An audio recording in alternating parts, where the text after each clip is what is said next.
সদ্য গঠিত অন্তর্বর্তী সরকারের সদস্যদের মধ্যে বিভিন্ন মন্ত্রণালয় ও বিভাগের দায়িত্ব বণ্টন করা হয়েছে। রাষ্ট্রীয় অতিথি ভবন যমুনায় এক বৈঠকের পর এ দায়িত্ব বণ্টন করা হয়।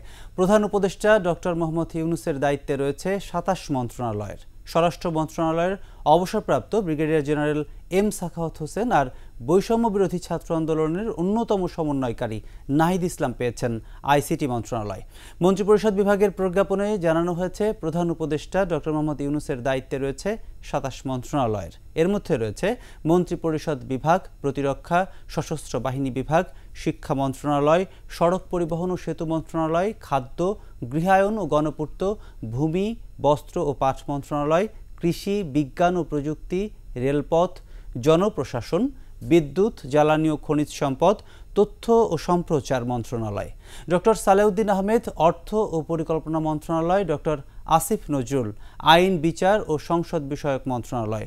অবসরপ্রাপ্ত brigadier general M Sakhawat Hossain স্বরাষ্ট্র, আদিলুর রহমান খান শিল্প, হাসান আরিফ স্থানীয় সরকার ও পল্লী উন্নয়ন, তৌহিদ হোসেন পররাষ্ট্র, সৈয়দা রিজওয়ানা হাসান পরিবেশ ও বন, নাহিদ ইসলাম ডাক, টেলিযোগাযোগ ও তথ্য প্রযুক্তি, আসিফ মাহমুদ সজীব ভূঁইয়া যুব ও ক্রীড়া, ফরিদা আক্তার মৎস্য ও প্রাণী সম্পদ, আফামা খালিদ হাসান ধর্ম, নূরজাহান বেগম স্বাস্থ্য মন্ত্রণালয় এবং সমাজ কল্যাণ মন্ত্রণালয়ের দায়িত্ব দেওয়া হয়েছে শারমিন এস মুর্শিদকে।